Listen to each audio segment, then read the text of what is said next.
What's up, everybody, and welcome back to the Highlanders Workshop. It's your host, Frank, back with another deck spotlight video. Have you ever thought about how cool it would be if you could run a sorcery in your command zone? Well, wonder no longer. Extus, Oriq Overlord, is a legendary creature and thus a legal commander that just so happens to be a sorcery on the backside called Awaken the Blood Avatar. This is an 8-mana sorcery, but as an additional cost to cast it, you may sacrifice any number of creatures, and the spell costs 2 generic mana less to cast for each creature sacrificed in this way. And in case you're wondering, yes, this effect can be used to pay commander tax as well. Very, very relevant for what we're doing with the deck. What the sorcery actually does is makes each opponent sacrifice a creature and makes you create a 3/6 black and red avatar creature token with haste, and whenever this creature attacks, it deals 3 damage to each opponent. Another very, very relevant thing is that these avatar tokens are not legendary, meaning you can have as many of them on the battlefield as you want.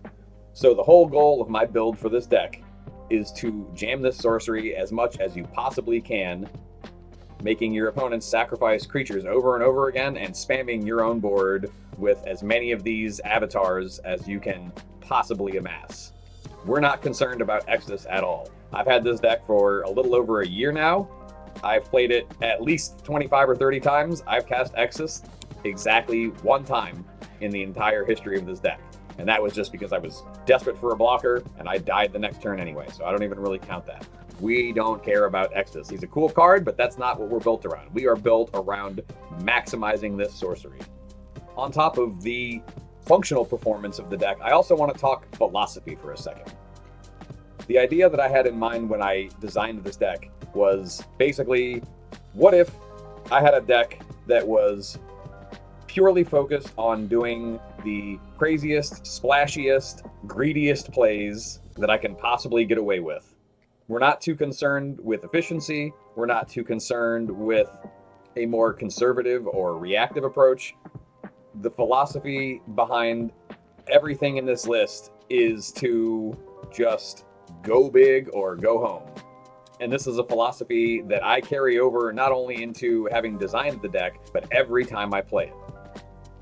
Anyone who's played a ton of EDH knows that there are usually several points within each game where you are faced with the choice of either having to make the responsible decision or make the greedy play. Whether you want to overextend and risk getting punished for it, or hold back and be ready to react to whatever it is your opponents are about to do. With this deck, I've eliminated that thought process for myself. By default, every time I shuffle this deck up, I resolve to make the greedy play whenever I'm presented with that choice. It's not even a consideration. I just go for it, and if I win, awesome. If I get punished, so what? So bear that in mind as we go through this deck list. You might be inclined to say, ooh, that card is pretty greedy, or hey, that's kind of a win more card. I don't know how good it is. We want to win more. We want bodies that create more bodies, that remove your opponent's bodies, that we're just going for it. And when we turn these things sideways, these avatar tokens, we are going to rain bloody murder on our opponents. Remember, we're trying to put as many of these things out as we possibly can, and once they're out, we're trying to maximize their performance. So without any further ado, let's get to the meat of the deck. I tried something a little different this time. Instead of having my list organized by card types, I thought it would be smarter to organize them by categories in terms of what they bring to the deck. This is probably how I'm going to arrange most of my deck spotlight videos in the future. Let me know what y'all think. If this is a better approach to going through the deck and you appreciate that, let me know in the comments. If you'd rather me go back to organizing by type instead, if that makes it easier for you to follow, I can do that as well. Category number 1 is card advantage. This is card draw, tutoring, access to cards in any way, shape, or form. In this deck, there's no tutors. It's pretty much all just straight card draw. A lot of it is fairly cut and dry, but there are a few in here that are relevant to what the deck is really kind of doing. So let's go through and highlight a few of those. Number 1 is Black Market Connections. It is one of many cards in this deck that really could fit into several categories, as this card in particular is not only card advantage, but also token production and mana production. But I tried to put them in the category where they were going to be most relevant for me. And for Black Market Connections and all the other ones here, that's card advantage first.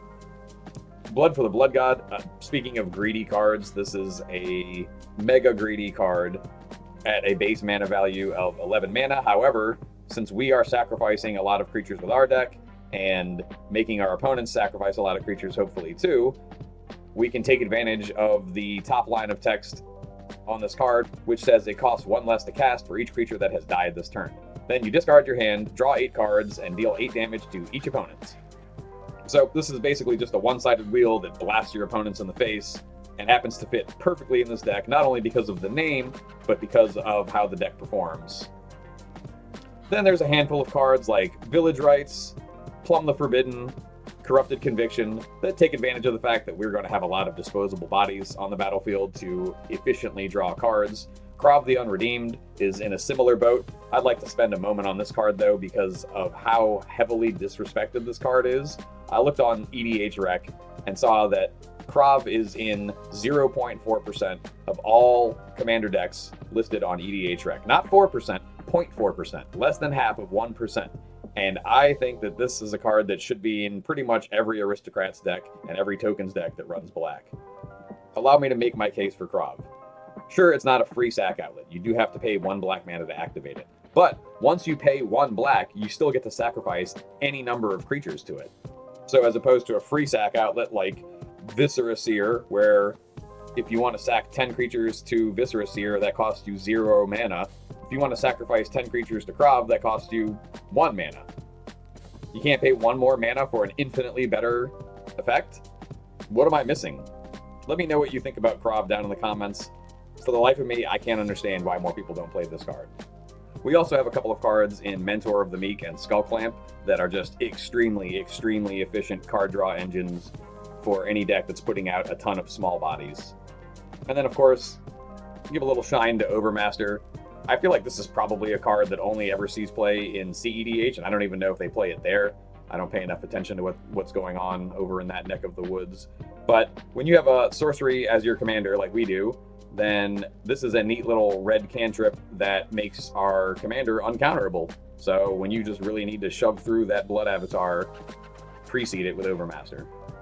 Moving on to Mana Ramp, we're not going to spend a lot of time talking about the ramp package as it is largely uninspiring, pretty basic. But we do have Black Market, which I don't even know if people count this as a ramp spell because it's 5 mana, but once you get it going, it's like a mana geyser that pops off every turn.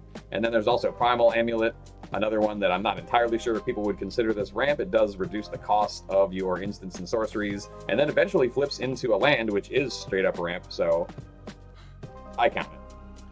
Moving on, since again, our commander is a sorcery, we want to maximize value any which way we can, and one of the great ways to do that is to copy the spell. So we've got cards like Double Vision that give you a free copy every turn, Fury Storm and Increasing Vengeance, which can give you copies of the spell as it's on the stack, and each of these has an option to give you multiple copies depending on when you're casting it. And then finally, Storm King's Thunder, which is the most recent addition in this category for my deck, and instantly became my favorite from the first time I used it. What I love about Storm King's Thunder is not only the fact that you can just get an insane amount of copies from this card when you're late in the game and have the mana to dump into it, but also the fact that it helps you avoid the 2-for-1. Cards like Increasing Vengeance and Fury Storm have to target your sorcery as it's on the stack, which is basically inviting your opponents to 2-for-1 you, because if they counter your commander sorcery, then they fizzle the copy spell as well, and you end up with 0 copies instead of 2 or more. However, with Storm King's Thunder, you play this first because it says when you cast your next instant or sorcery spell this turn, copy that spell X times. So if they don't counter the Storm King's Thunder, and then you play Awaken the Blood Avatar, even if they counter Awaken the Blood Avatar, all of the Storm King copies go on the stack anyway and have to be countered individually. So they have to counter the Storm King's Thunder to stop you from popping off. And if they counter the Storm King's Thunder, well then you're not obligated to cast Awaken the Blood Avatar if it's not cost effective for you in the situation anymore. You can hold it up and you just got 1-for-1 instead of 2-for-1. Moving on to our removal package. This is pretty thin because we are running creature removal in the command zone. And also because, again, going back to the philosophy of this deck being go big or go home, I really wanted the deck to be more proactive than reactive, But let's face it, sometimes you just need removal. In fact, a glaring omission from the original build of this deck was that I had 0 enchantment removal, and it only took me losing to a couple of damage-preventing enchantments for me to shore that up. So I stuck a duo of cards that can be one-sided board wipes in the right situations, but are overall pretty effective at dealing with not only enchantments, but a number of other issues as well, and that is Austere Command and Austere Command's bigger, better sibling, Farewell, one of the best board wipes to be printed in at least the last 5 years. Going along with the theme of one-sided board wipes, I know you're thinking to yourself, Kindred Dominant, Frank, this isn't a tribal deck. Well, again, you're just trying to fill the board with these Blood Avatar tokens, and Avatar is not the most common creature type. So if you have a board full of your tokens, everybody else's boards are getting kind of problematic, you don't want to totally reset the hard work you've put into building these avatars up, then you can just name Avatar for Kindred Dominance. Chances are there are going to be few, if any, other avatars on the board besides your tokens, so this will more often than not accomplish its goal of being a one-sided board wipe. Martial Coup and Teysa are 2 cards that, again, could really be in the token production category as well, but we put them in the removal stack just so we could kind of get an accurate count of exactly how much removal we do have available besides our commander. Path is just that sniper bullet when you absolutely need it. Doesn't get much more efficient than Path and Swords at 1 white mana at instant speed.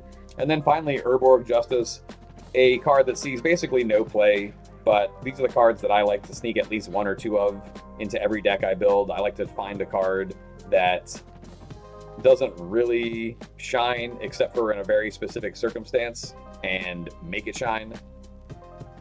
Urborg Justice says target opponent chooses and buries. That's been errated to target opponent sacrifices a number of creatures equal to the number of creatures that have died under your control this turn.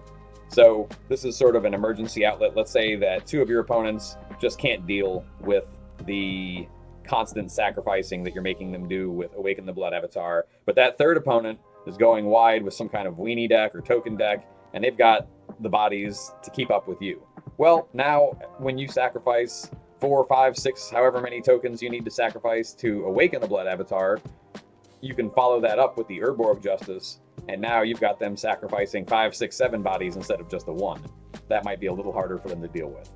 Next up, just a couple of support and defense cards. Again, not trying to be too reactive with this deck. We're really just trying to do our thing.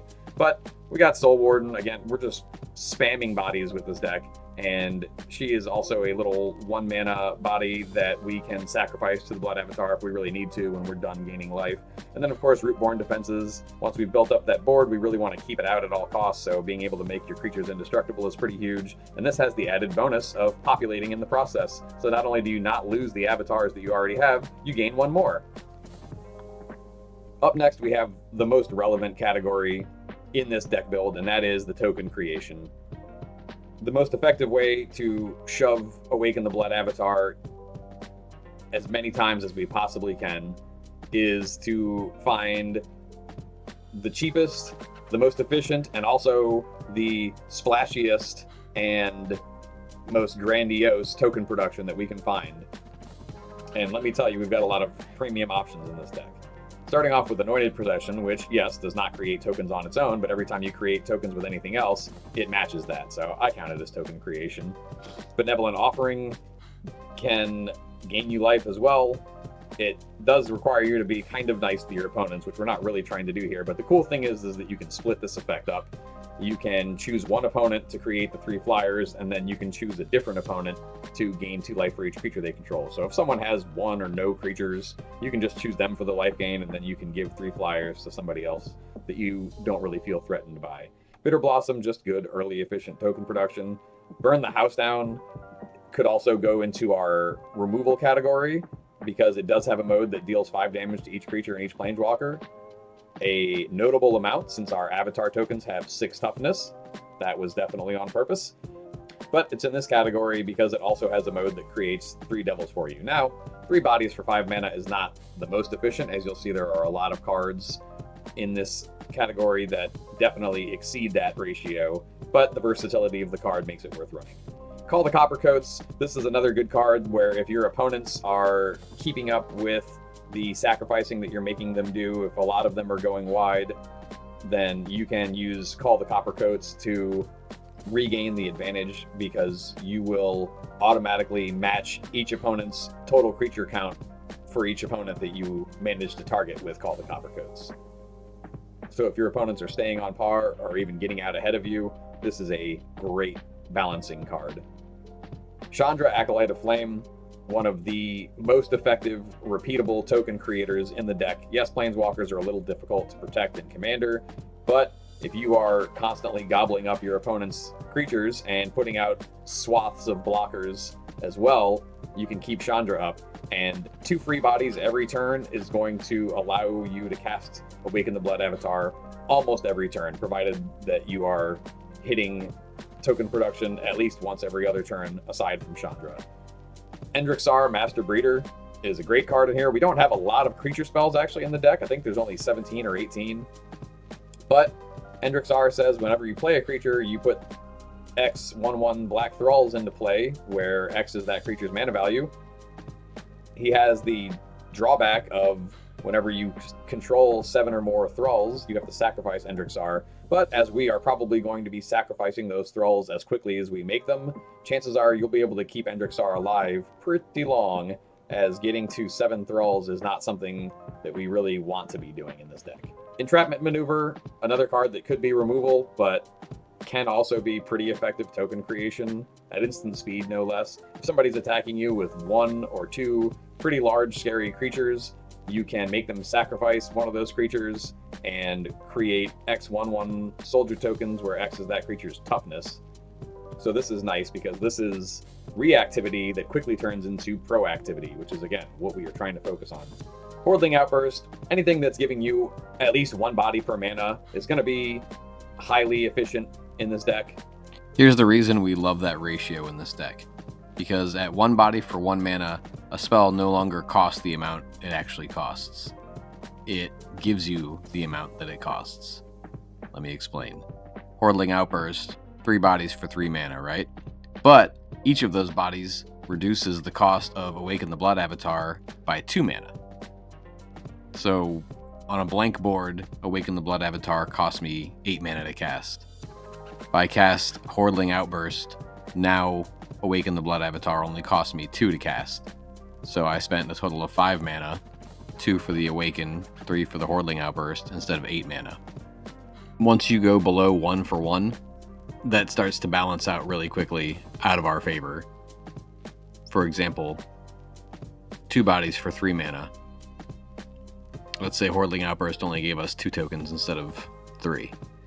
So instead of 8 mana for a full cost Awaken the Blood Avatar, we'd be paying 3 mana for 2 bodies, which reduces our cost by 4 mana, meaning we would have to pay 7 mana for Awaken the Blood Avatar instead of 8. 3 mana for the Hordeling Outburst, 4 mana for Awaken the Blood Avatar. So at even just 2 bodies for 3 mana, we're already only reducing the total cost of casting our spell by 1 mana. And by now, I'm sure you have come to understand that this is a very math-intensive deck. It seems like a stupid brute force, go big, mindless aggro deck at first, but if you aren't good at quick math, mental math, math in general, this is going to be a hard deck for you to play. So all that to say, that 1 for 1 body to mana cost is our golden ratio in this deck. Most of the cards that exceed that ratio are cards that give you a number of tokens depending on some kind of external circumstance and not just a fixed number. Like this is 3 for 3. Increasing Devotion is 5 for 5 on the first cast and 10 for 9 on the flashback cost. But again, as long as you're getting at least 1 body per mana spent, that is a very acceptable ratio. Cletus is not the most effective token producer, depending on what's going on in the game. Of course, he can be. If your opponents are playing lots of creatures that you get to kill constantly, those zombies will add up pretty quickly. He's also in here to be some graveyard hate. That's something that I preach video after video. No matter what your deck is doing, if you can squeeze at least 1 or 2 cards into your list that can hate on your opponent's graveyards, that will randomly just win you a game or save your life or just be extremely relevant in some kind of way. Kirkheap, we've got some token production in the mana base, which is always great. Anytime you can sneak what amounts to a spell type effect into your land count, it's like gaining an extra card in your deck.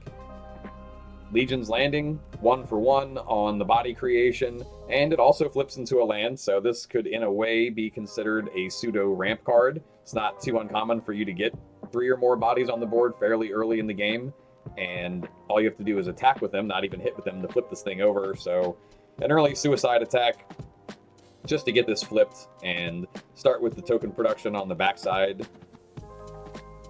3 mana to tap it and create a 1/1 lifelinker token.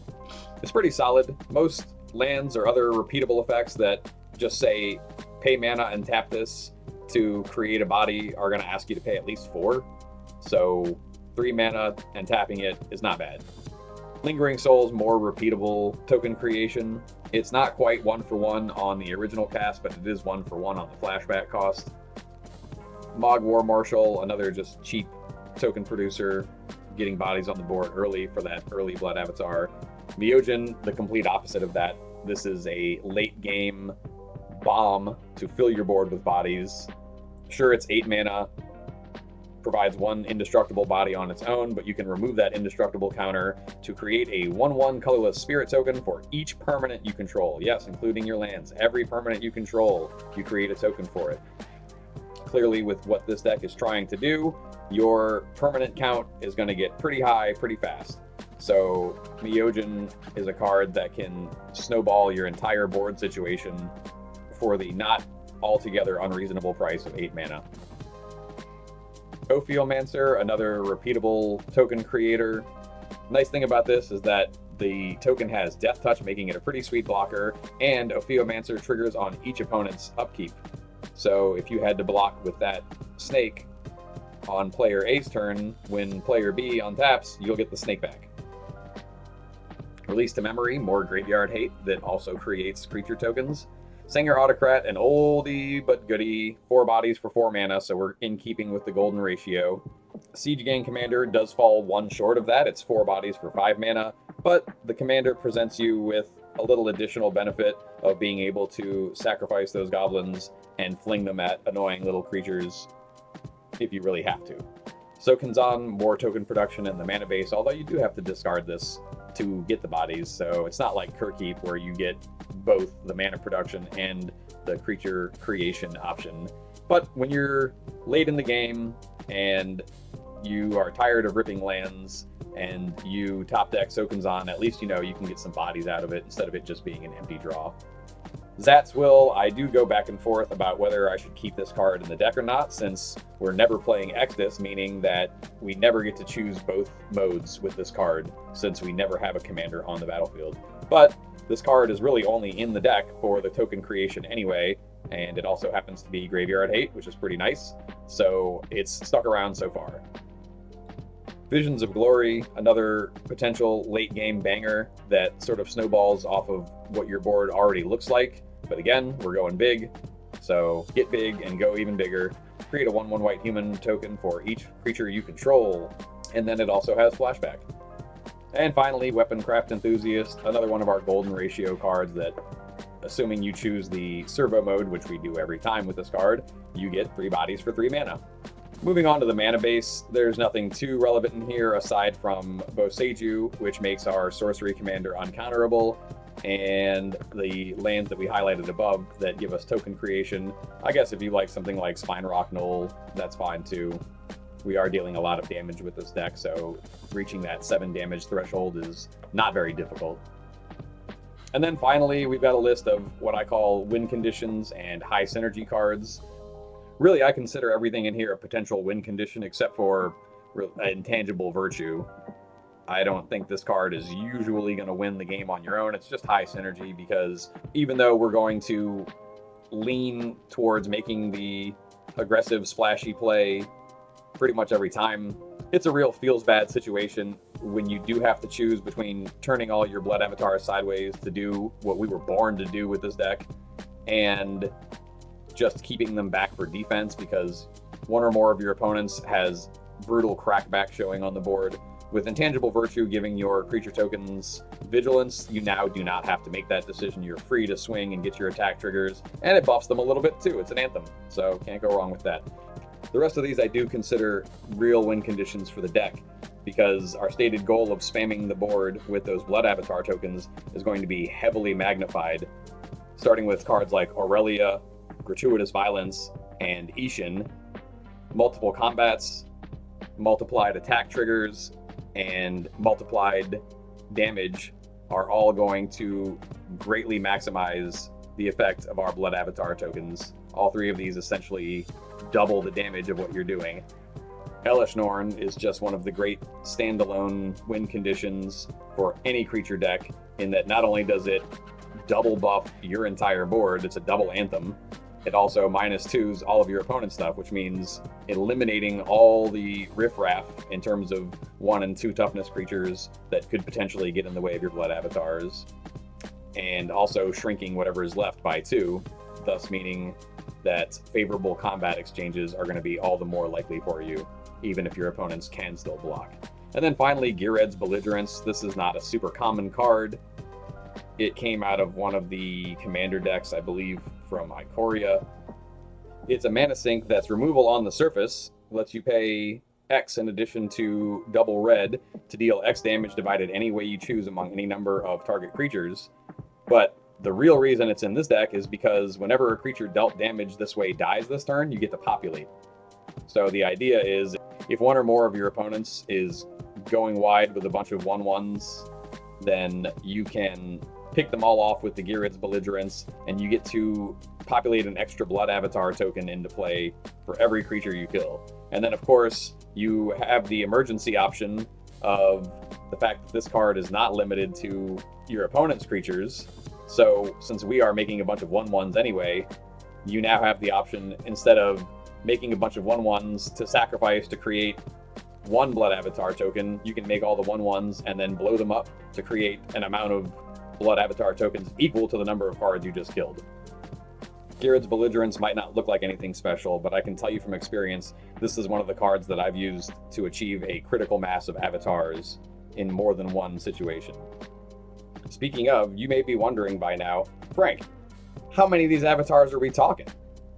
Well, on the high end, the most I've ever seen this deck get on the board at once is close to 20 avatars, which is pretty much guaranteed lethal for the board. Just the attack triggers alone represents 60 damage to each opponent. It's not uncommon for you to have somewhere between 6 to 10 avatars late in the game, and even that can be pretty lethal unless somebody has really padded their life total by then, or is just not taking damage for some reason. So that pretty much covers the actual deck list. I guess we can take a look at the metrics real quick.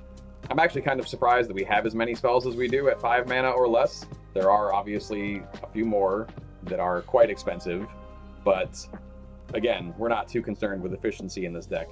It's not really an issue if we're not doing a whole lot in the first 2 or 3 turns, because once we do get the ball rolling, it does snowball extremely quickly. It's an extremely fun deck to play if you like playing aggressive decks. It can be a little vulnerable to, like I said, other token decks that can go wide enough to not really be affected by the fact that you're constantly making them sacrifice one creature at a time. You saw that we have a few things in the deck to mitigate that, but if they are staying wide, it can be a little difficult. And also, we are fairly vulnerable to decks that aren't putting creatures on the battlefield at all, or aren't really leaning on having a creature board presence to do what they want to do, since they would be largely unaffected by the sacrifice ability. And oftentimes these decks also run a lot of board wipes and removal of their own, so they can be pretty good at dealing with the avatars. The nice thing that this does get around that some other aggro decks have trouble with is Turbo Fog, because fogs, for the most part, only prevent combat damage that's dealt. So if we can at least get the damage from our avatar attack triggers, that can be a great way to work around Turbo Fog. What this deck is extremely effective against is kind of the more slow plotting decks, or the decks that are more quality over quantity, that are really only putting out one creature a turn, or maybe 2 creatures a turn, but they're all going to be creatures that the deck is heavily invested in and usually wants to keep them on the board for a prolonged period of time to get the value out of them. These are the kind of decks that Awaken the Blood Avatar can heavily punish throughout the course of the game. Anyway, that's going to do it for our deck spotlight of Awaken the Blood Avatar, a deck that I affectionately call Extus and the Kool-Aid Man. I even have a Blood Avatar token that a friend of mine did an art altar for me. If you look at this Blood Avatar token, you can see that he's just a big container of red liquid. The Kool-Aid Man is just a big container of red liquid, so it kind of makes sense. I think it's funny. If there's anything that you think I should have in this deck that I don't have in this deck, please let me know in the comments. I'm always looking to improve. If there's any cards that you find questionable in here, you want to know why I run it, you think there's something better, let me know that as well. And if you want one of your decks to be the subject of the next deck spotlight video, drop me a link in the comments.